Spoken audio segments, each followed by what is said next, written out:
10 o'clock news. Stuck in the deep freeze, temperatures in a free fall as we take a live look from the Stockman Bank weather cam. The latest on the forecast and what you'll be waking up to in the morning. And Montana's mask mandate finally about to be lifted. More on the governor's announcement and what Yellowstone County's health officer has to say about it.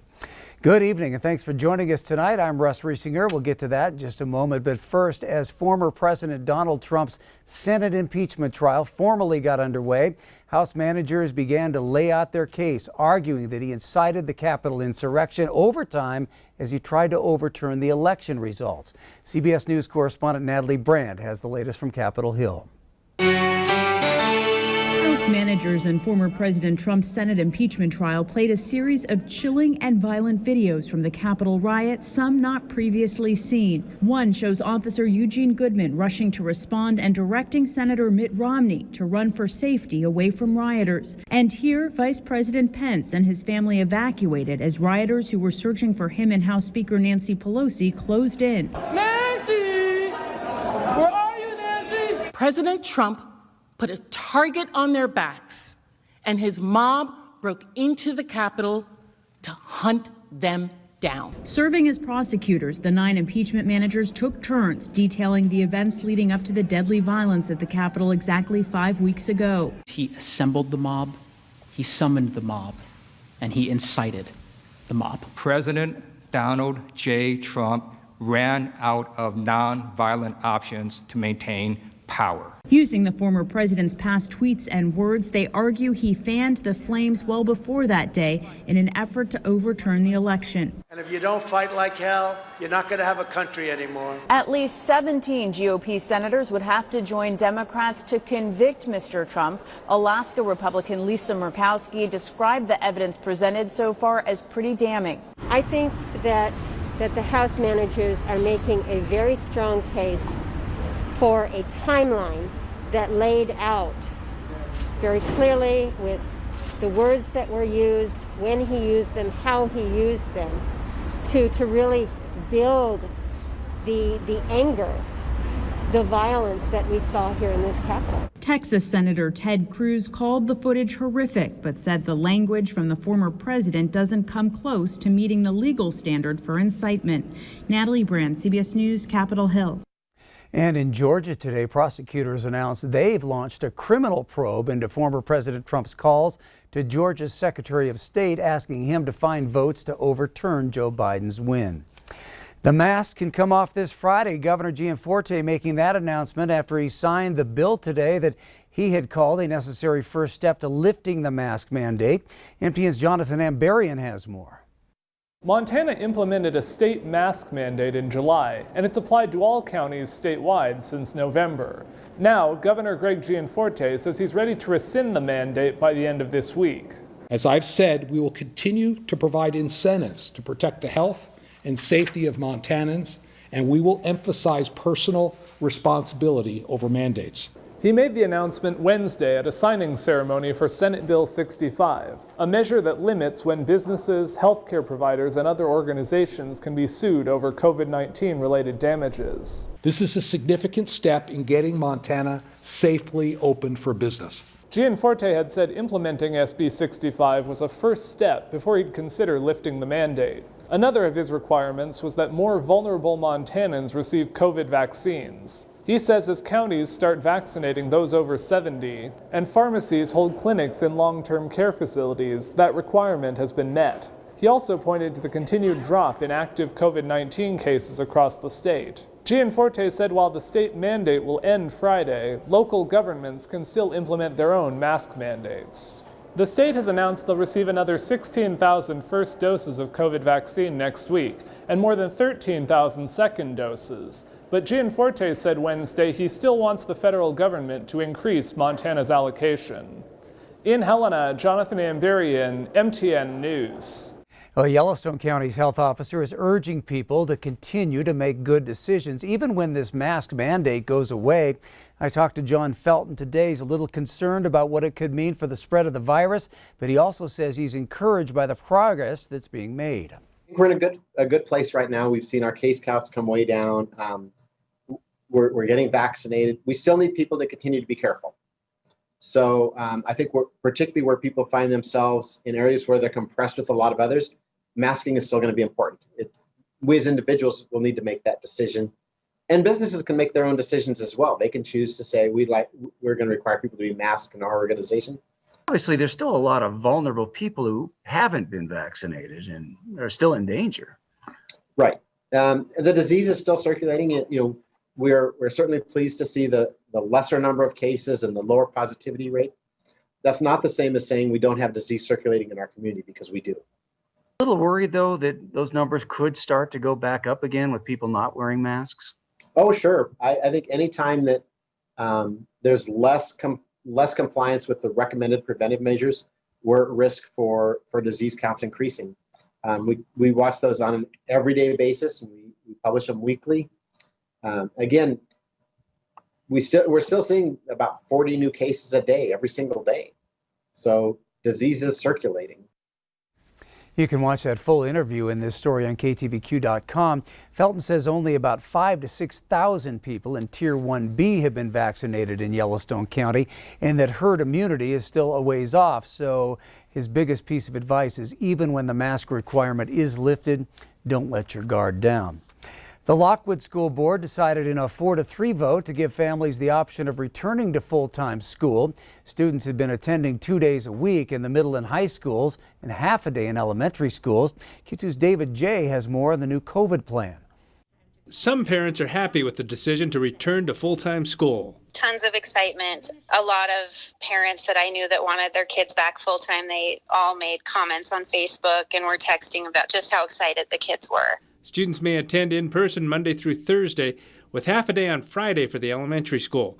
It's 4 days also for the high school and the middle school, and teachers will be available on Fridays for online and in-person students. We actually have some of those kids that have opted out. They're coming in on Fridays to get help and sit down and meet with their teachers, because they might not feel comfortable being in school with even half the kids here. The pre-K and kindergarten classes will stay on the half-day schedule. Those kids have never been in a full day of school yet, and we thought just making that transition at this time of year would probably be more detrimental to their learning than it would be to keep them in the half days and then make that transition next fall. And they say full-time school will help in other areas. They're missing out on social aspects. They were missing out on PE, music, all of those things. So I'm excited to have the kids be able to get more of that as well.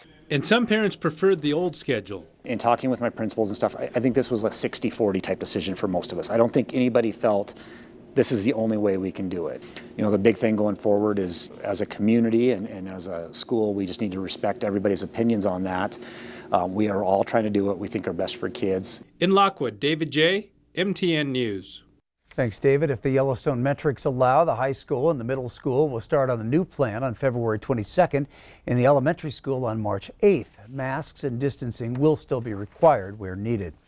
Billings' largest and most controversial mansion is off the market. The 30,000 square foot home in the Ironwood subdivision is now under contract after being offered for $11.5 million. Don Maddox, an agent with Engel & Volker's Western Frontier, who represented both the buyer and the seller, announced the deal on Facebook. That mansion boasts 10 bedrooms, 19 bathrooms, a 14-car garage, a 5-story elevator, an indoor shooting range, 3 swimming pools, and a bowling alley. Hit the market in the summer of 2019 with an asking price of $16 million. The mansion was developed by Larry Price Jr., who pleaded guilty in 2019 to embezzling $20 million from 3 coal-related companies to finance the building of the property. One of the 3 firms Price victimized, 3 Blind Mice of Wyoming, currently owns the mansion.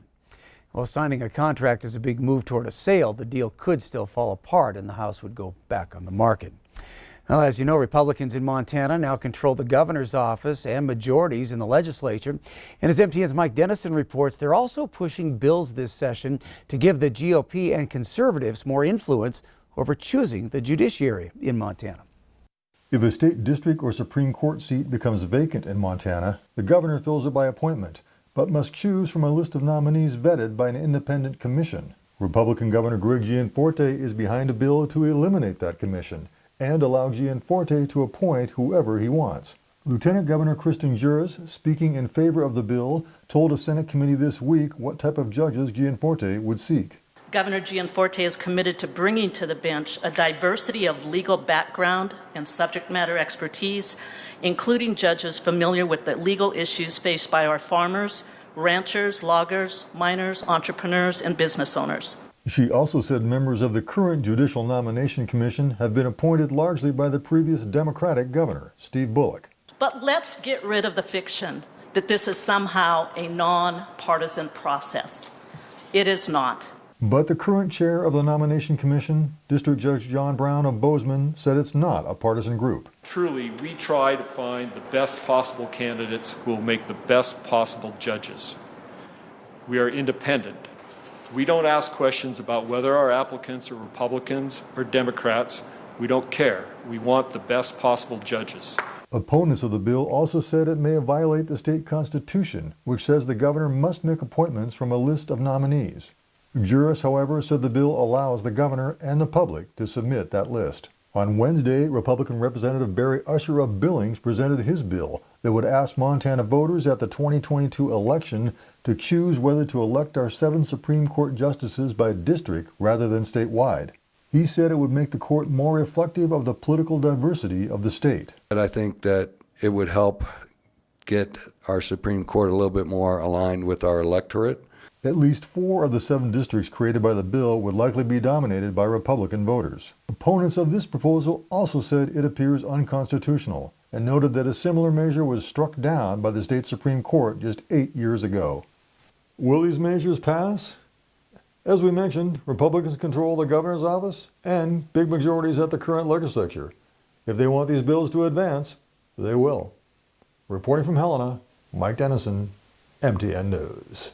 Both those bills are still in committee awaiting action.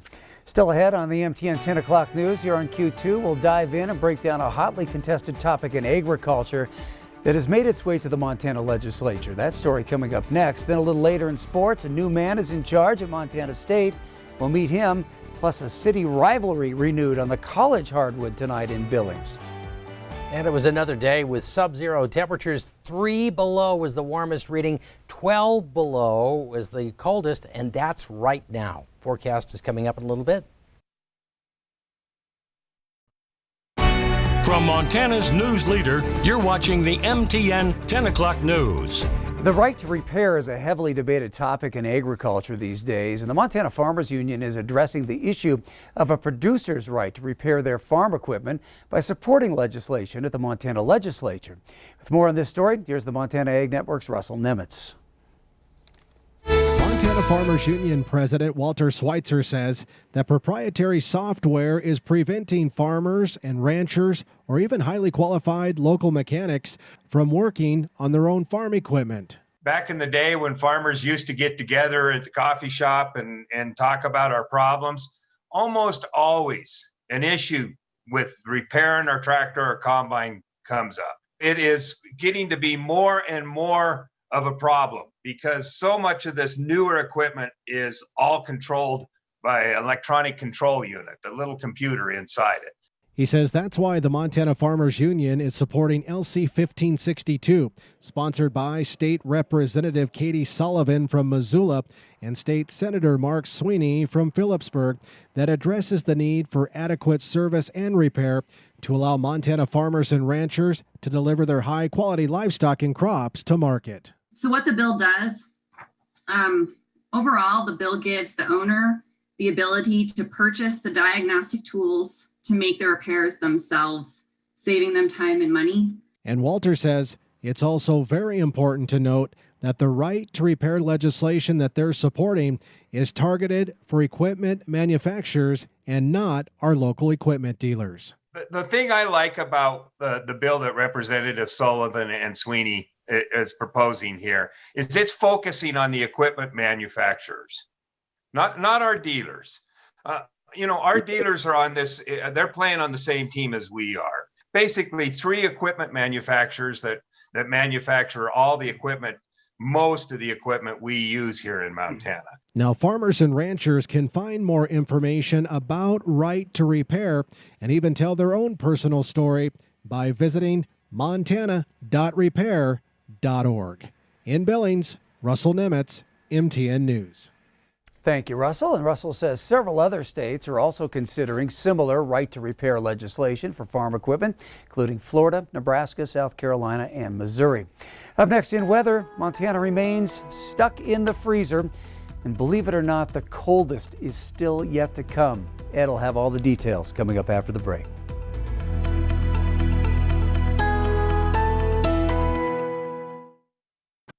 Storm Tracker weather starts now with meteorologist Ed McIntosh. Welcome back. As we take a look with the Stockman Bank weather cam, you can see just a little of the haze around. A lot of that is that light powdery snow that's been falling off and on. We're going to see more of it during the evening and overnight hours of tonight and maybe even a bit into tomorrow morning. I mentioned that it's at -12 earlier in the newscast. That light snow around a northeast wind at 12 miles an hour drives that wind chill value down, and it feels like it's 32 below.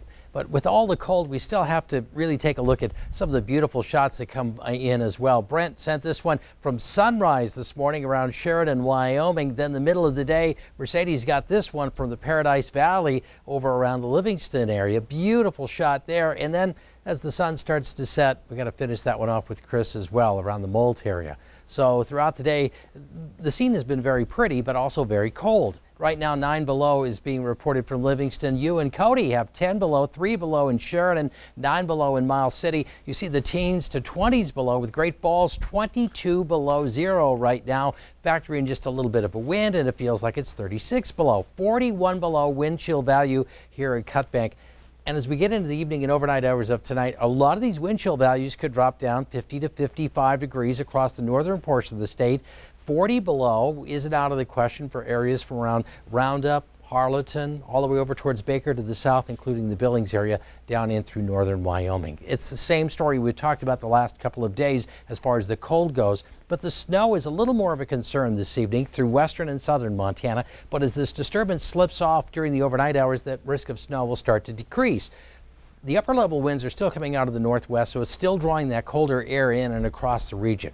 We'll see off and on snow showers. Yellowstone Park is most likely to start picking up the accumulations in some areas into the Beartooth, but this high pressure area is trying to clear things out. Clear but cold as we get into the next few days. In fact, the coldest temperatures still ahead of us. Tomorrow could be the coolest daytime high that we've seen for years.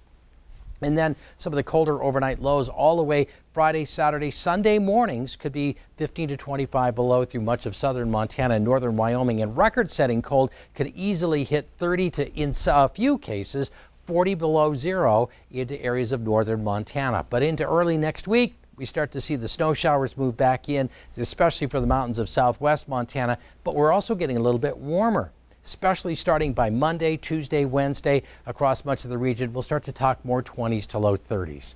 Temperatures overnight are dropping down anywhere to the teens to 20s below zero. And then, of course, that additional wind chill value will factor in. So limit your time outdoors. Make sure you plan those trips well because it can be dangerously cold. Tomorrow, we're going to stay below zero again across the area. With the wind chill values, most of the region will feel like 20, 25, maybe 30 below, even in the middle of the afternoon. Showers will be very light across northern Montana, but we could see some accumulating snow here from Billings to the south, especially through tomorrow morning. So here's the day planner. Start off into the teens below zero. We may not make it even into the single digits below zero. If we hit 10 below tomorrow, it'll be one of the colder days for sure. Still very cold on Friday morning after some very chilly starts, but the temperatures are showing signs they're going to begin to warm up 20s, maybe 30s by the middle of next week. We've got more after this.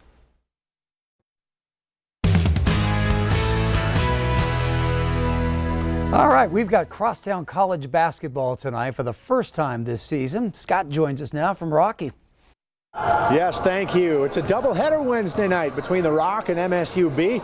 Before we get to the highlights, though, noteworthy story is Rocky women's coach Wes Keller missing from the bench. Sources tell us a handful of players feel his coaching style in practice is too aggressive.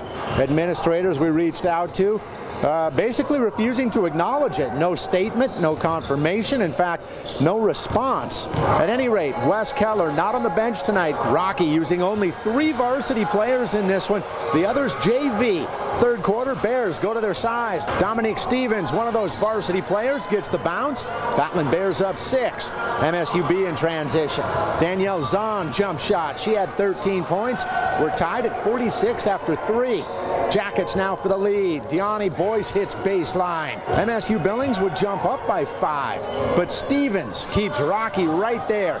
Follows and led everybody with 23 points tonight. Camille Cunningham then racing into the lane and one. She had 11. That ices a 9-zip Rocky run in the 4th. Bears looking for more, but watch the hustle.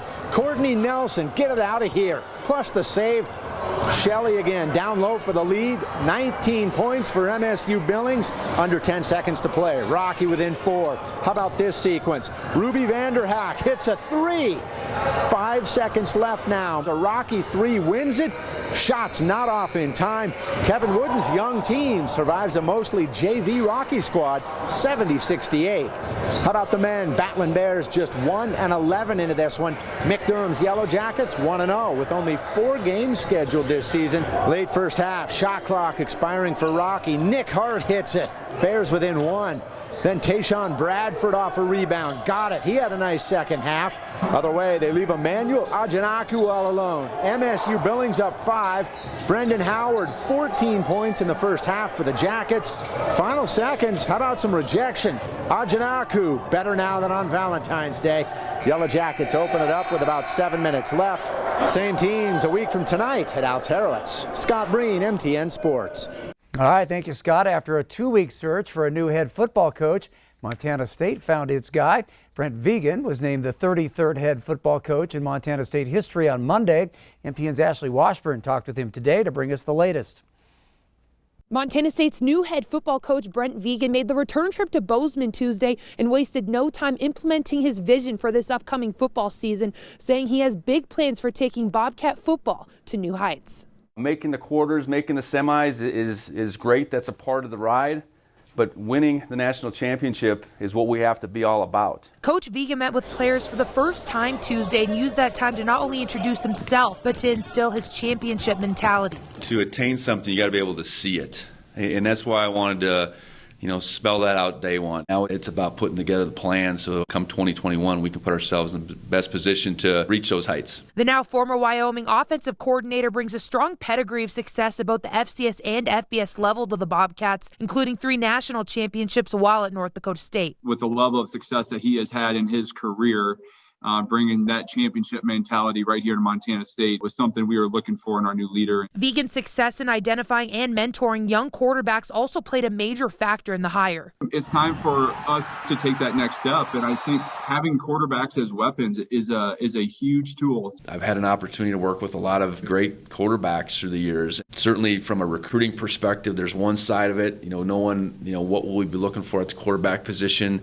But then the guys that are here, it's taking them and putting them in the best position to utilize their talents. But before diving into schematics, Vegan's first step is putting together his staff. Montana State did prioritize keeping their current coaches together, but that could change. There's 8 guys that have contributed to the success here. And we obviously have a couple spots open, so there's some flexibility. I'd like to have the staff formulated in the next week. There's a possibility that, we'll have the same coaches. Maybe they're in a little bit different role because of how the structure is set up. But I think there's going to be a lot of continuity in the end. But my job is to support our new coach in his vision and how he wants to move this thing forward. We'll, of course, keep you updated on any coaching changes he might make over the next week on MontanaSports.com. Reporting in Bozeman, Ashley Washburn, MTN Sports. And you can read the full story and catch all the scores from around the state at MontanaSports.com. We'll be right back. All right, we want to check back in with Ed for a final look at the weather. This could be one of the coldest days that we're going to see, not only during this cold snap, but for the last 6-7 years. Tomorrow we'll start off into the teens below zero and struggle to even make it to the single digits below zero by later in the day. Some light periods of snow tonight through tomorrow morning, and a little additional snow is possible on Friday. Saturday could start off bitter cold and still very cold all the way through Sunday. The first signs of a warm-up come into early next week, but even a little bit of wind into the mix could make a big difference, continuing to blow some snow around and cause those bitter wind chills. But I think by the time we're into those 20s to low 30s, Russ, a lot of folks are going to feel like it feels pretty balmy. It'll certainly feel different than 15 below, Ed, I'll tell you that. That's for sure. We do want to thank you for joining us tonight. We're back bright and early tomorrow morning starting at 5 a.m. Hope you have a great night.